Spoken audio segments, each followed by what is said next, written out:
or other headaches. That's 510-426-7000. When you sell to John Buys BayAreaHouses.com, you decide when you want to move, according to your schedule and your terms. John buys vacant houses, inherited houses, beautiful houses, fixer-uppers in any condition, as is.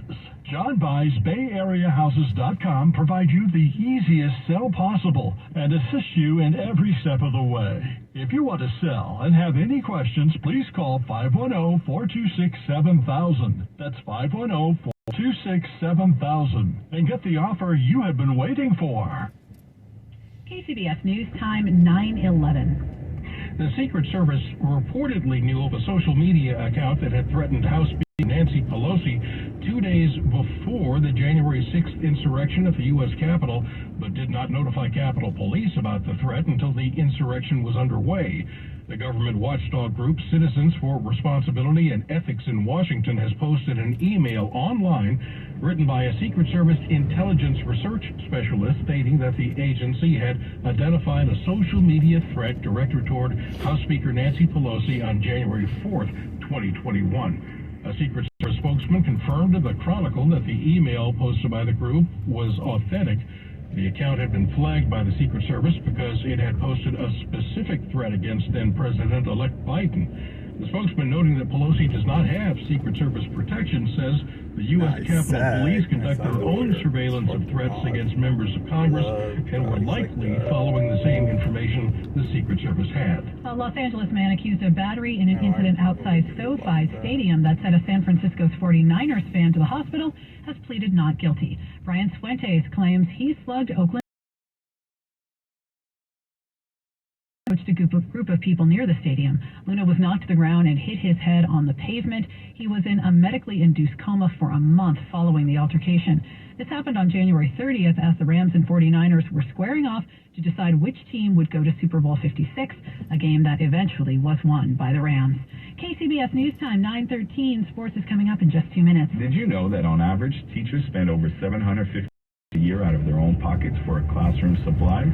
Whether learning from home or in the classroom, many Stevens Creek Subaru wants to help.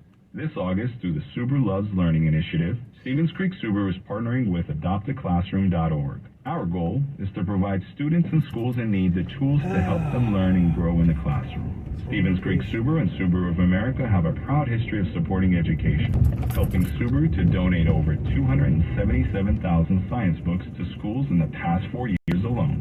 This year, Stevens Creek Subaru wants to do even more, and we're asking for your help as well. Stop by in person or online at StevensCreekSubaru.com and find out how you can adopt a classroom.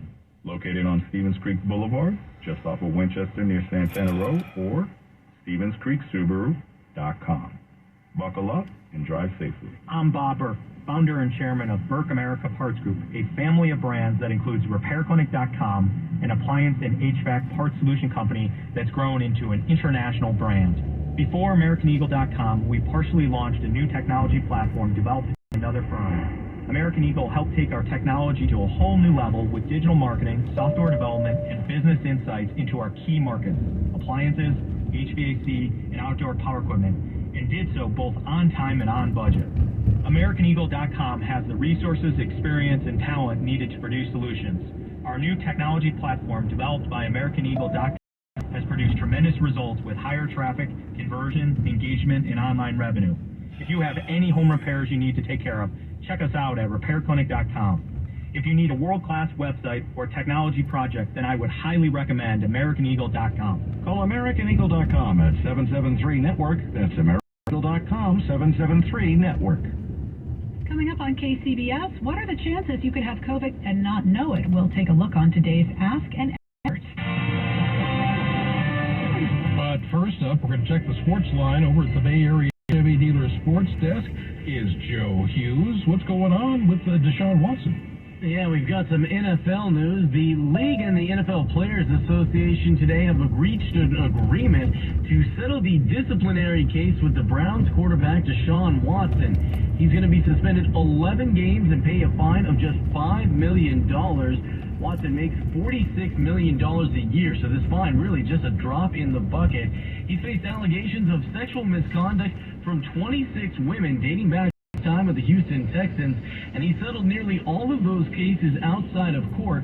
Also, a pair of grand juries in Texas decided not to move forward with any criminal charges against Watson, so he was just facing discipline from the league. Earlier this month, he was suspended just 6 games as part of a new review process in the collective bargaining agreement, but the NFL appealed that suspension. They were looking for a full year, but today the sides agreeing on 11 games and a fine of $5 million for Deshaun Watson. So he will not play in the first 11 games of this season. In case you were wondering what happens to that fine money, unless it is otherwise directed, it goes into the NFL's foundation to assist legends in need, and it's distributed by the NFL to those other foundations, but it could be moved to other issues if the league so decides. So 11 games, $5 million for Deshaun Watson. The Cleveland Browns have been one of the teams linked with 49ers quarterback Jimmy Garoppolo. They've been waiting to see what kind of suspension was on the line for Deshaun Watson. Looks like he's going to miss the majority of the season. The team does have Jacoby Brissett set as his backup,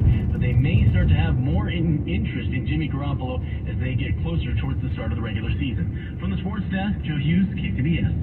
I'm Danger, a maestro of fear. Skills at scaring you into buying insurance. You've heard my words. It's my job to tell you about the bad. This scare tactic has been interrupted by AAA Insurance for a special offer. Buy a new AAA auto and or home insurance policy to enjoy up to $376 in savings and get a $100 gift card with purchase. With savings like that, AAA doesn't need scare tactics. AAA, outsmart life. The gift card offer is valid on qualifying policies in California only. Visit AAA.com/.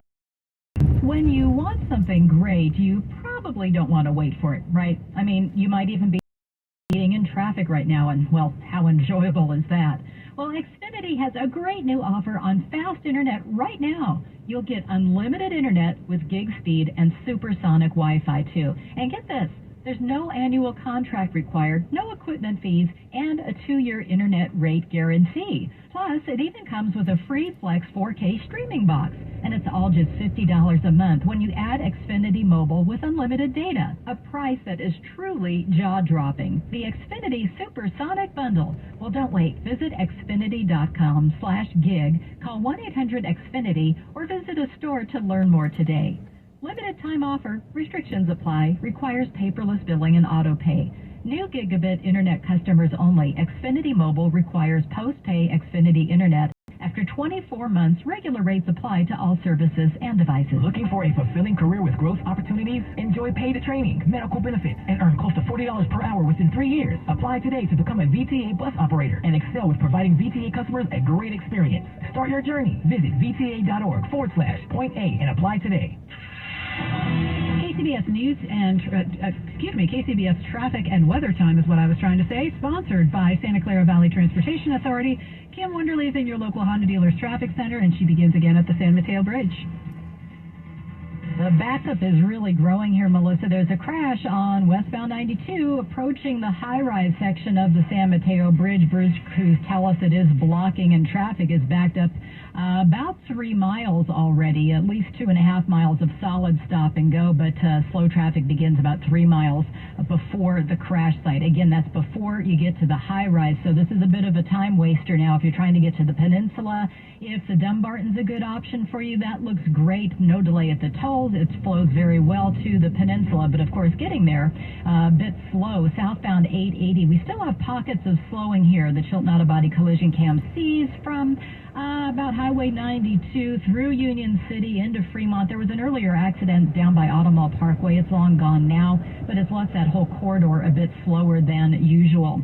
In the meantime, we're taking a look at an injury crash in Napa County. This is on northbound 29 before North Kelly Road. It's off to the right shoulder, but with injuries, we're waiting for emergency crews to get on scene. Traffic is backed up from the Highway 12 interchange. It's also impacting the westbound side of Highway 12.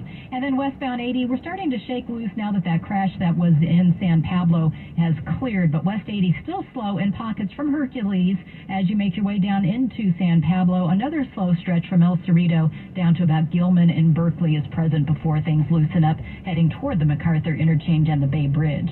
Your next update, 9:28 on the traffic leader, KCBS. Mancini Sleep World 6-day weather forecast. Save up to $1,000 on select adjustable mattress sets at Mancini Sleep World. Here's KPIX5 meteorologist Jessica Birch. Hey, good morning. It is Friday Eve. We are close to that weekend forecast. Let's talk about it, though. As we extend into the next couple days, I know we started off the week with excessive heat, poor air quality, and some lightning activity in the Bay Area, but things are starting to calm down as we extend into the weekend forecast. That marine layer is still going to stick around. We're actually sitting below average today in San Francisco, right where we should be in Oakland, and we're about 5 degrees above average near Concord and Livermore. But as we extend into the next couple days, we'll really start seeing that cooling trend in full force. We're getting back to the 80s in the forecast off in those East Inland Hills. 70s even starting to pop back up in the forecast off close to the East Bay and North Bay. And nonetheless, San Francisco is sitting in those upper 60s as we extend into the weekend forecast. It's looking beautiful for us across the board. We'll keep you updated here in the Weather Center. But for now, I'm meteorologist Jessica Birch with your KCBS KPIX5 First Alert Forecast. Traffic and weather together on the 8s on All News 106.9 and AM 740 KCBS. Finding great candidates to hire can be like, well, trying to find a needle in a haystack, but not with ZipRecruiter. Its powerful technology actively finds and invites qualified candidates to apply to your job. So while other companies might deliver a lot of hay, ZipRecruiter finds you the needle in the haystack. See why 4 out of 5 employers who post a job on ZipRecruiter get a quality candidate within the first day. Try ZipRecruiter for free at ZipRecruiter.com/free. That's ZipRecruiter.com/free. I used to get frequent heartburn at night, so I made Prilosec OTC part of my morning routine. With just one pill, Prilosec OTC prevents excess acid production, blocking heartburn all day and night. It's possible while taking Prilosec OTC. Use as directed for 14 days to treat frequent heartburn for immediate relief. KCBS News Time 9:22. Time for Ask an Expert. Every weekday at about this time, we give you direct access to top experts in various fields related to the pandemic.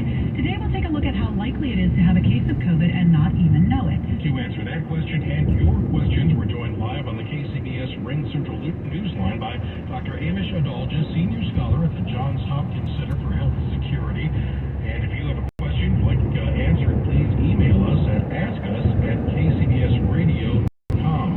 Dr. Adalja, thanks once again for joining us.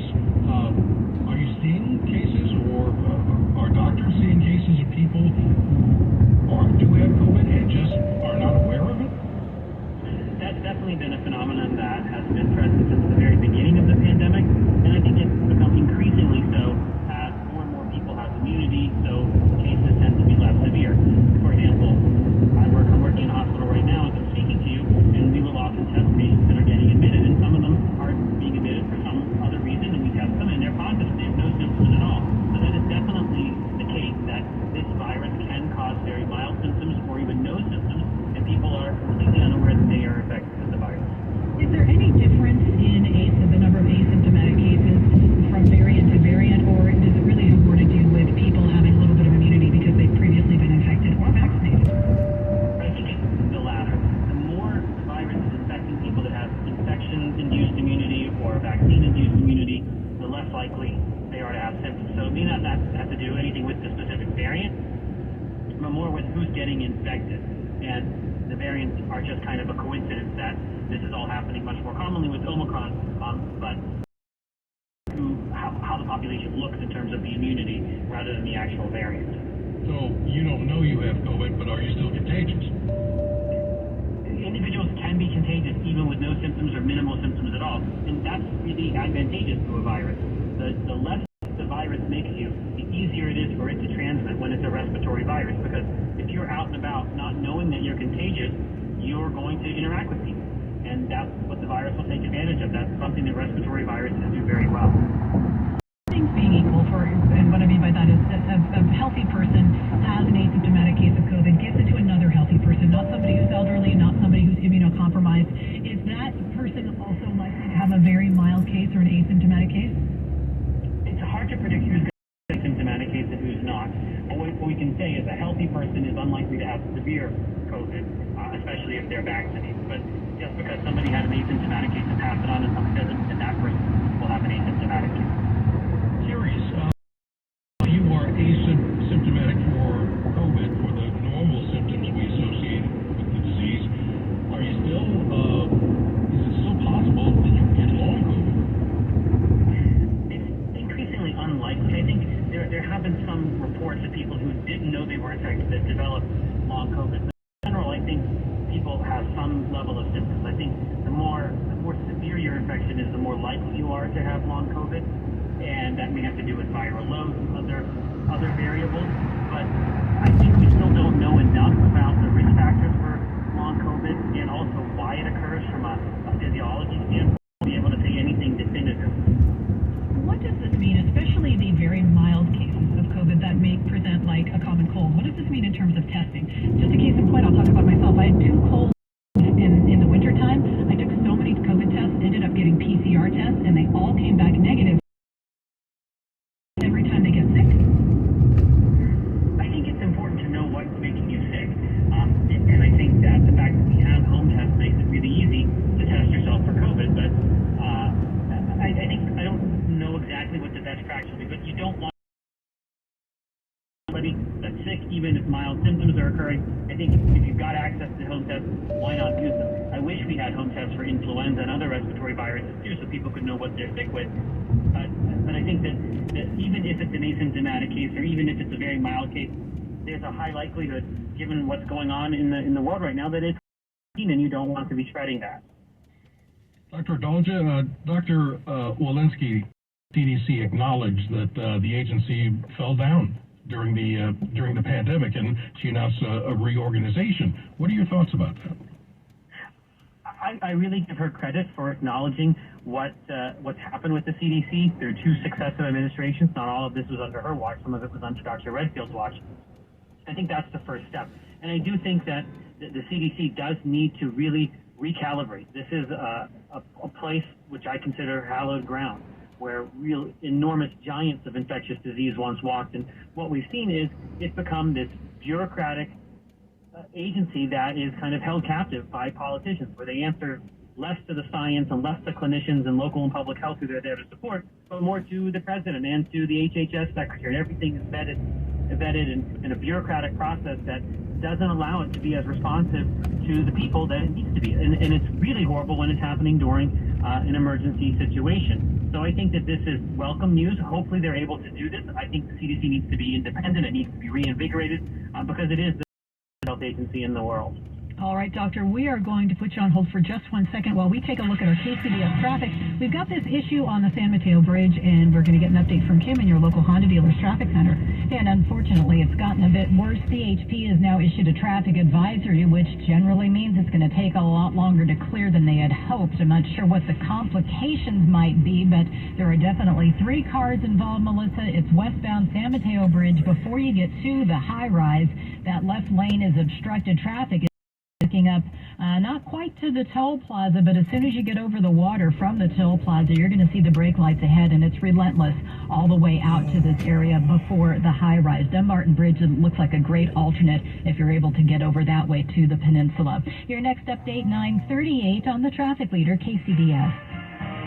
Sunny at the Bay and inland after the morning clouds, but it'll remain partly cloudy at the coast. Highs ranging from the 60s at the ocean beaches to the 70s and 80s around the Bay, near 90 inland tomorrow. Similar to today, but a little bit cooler. Highs inland reaching only up into the mid-80s. Traffic and weather together on the 8th on All News 106.9 and AM 740 KCBS. KCBS News Time 9:29. You are listening to Ask an Expert, and we are speaking with Dr. Amish Adalja, Senior Scholar at the Johns Hopkins Center for Health Security. If you've got a question for the doctor, just email us at askus@kcbsradio.com. And Dr. Adalja, we're going to take some of these listener questions. This person wants to know why it is that some people get asymptomatic. Is it possible that your body fights off the virus better?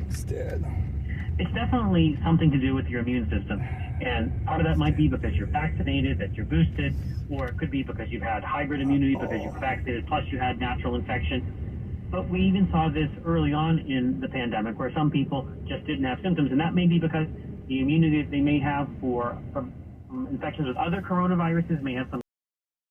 A lot of it is going to be kind of idiosyncrasies in your own genetics and your immune system. So I don't think they fully understand who's going to be fully asymptomatic, although we have some hints. And it's more, the more immune you are, the more vaccinations that you've had, the more exposure to the virus, the more likely you are to be asymptomatic. But even people on their first infection have been asymptomatic, which we don't quite understand. Here's another listener question. How does a clinician decide which will be the more effective treatment, monoclonal